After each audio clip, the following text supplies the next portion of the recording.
What's up, guys? It's Coach Hopkins from Team Wilpers. So today we're going to talk about at what point in your strength training journey do you need to start adding equipment and other implements for training. So in my humble opinion, I think you can go really far into your strength training journey without a whole lot of equipment. So I'll give you the rundown.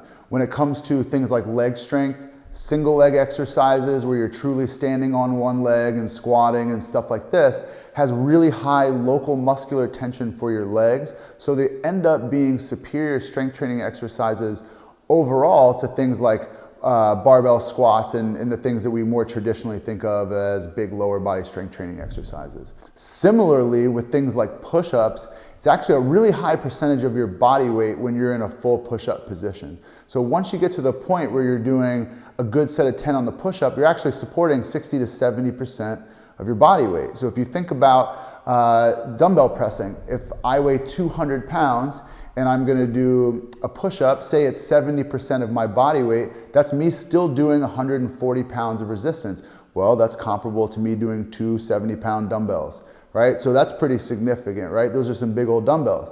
So if you think about all the load that you actually have in your home with no weight, it's pretty significant. Things like training your shoulder girdle and balancing out muscular tension front to back, being able to work the hamstrings in high tension. These are places where we actually want to get a little external load. So I would say, you know, once you are comfortable with single leg squats and lunges and body weight squats with holds and stuff like that, then you could start getting a couple of weights in the house, maybe a big kettlebell to squat or to swing or to deadlift.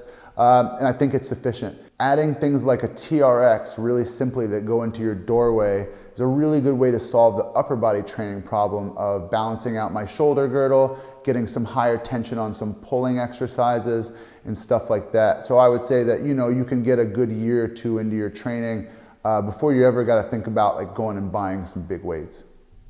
So at home I have a pair of light, medium, and heavy dumbbells. What would be the first things I should add to enhance my experience? Honestly, I'm a big fan of the TRX. I think it's a tremendous tool that you can put anywhere. You don't have to install it. I think that's big for a lot of people. It's a hang up when you're like, okay, I got to drill into my wall, but I can just put this thing in my doorway. I've used it for, you know, more than a decade in my own home as well.